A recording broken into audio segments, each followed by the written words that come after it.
Zabbuli enkaaga mu ennya. Owulirenga eddoboozi lyange, Ayi Katonda, mu kwemulugunya kwange, okuumenga obulamu bwange, nnemenga okutya omulabe.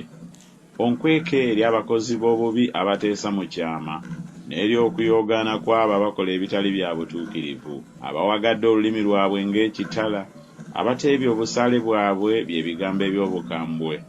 Balasize oyo eyatuukirira mu bifo eby'ekyama, bamulasa nga talaba ne batatya. Bagumyagana emyoyo mu kuteesa obubi, bateesa okutega emitego mu kyama, boogera nti anaagiraba ani. Banoonya ebitali bya butuukirivu, boogera nti tumaze okunoonyeza ddala nga tufuba. N'okulowooza okw'omunda okwa buli muntu n'omutima gwabwe biringa obuziba. Naye Katonda alibalasa, balifumitibwa n'akassaale nga tebalowooza. Bwe batyo baneesittazibwanga, olulimi lwabwe bennyini nga lubagwisa. Bonna abanaabalabanga banaanyeenyanga emitwe gyabwe.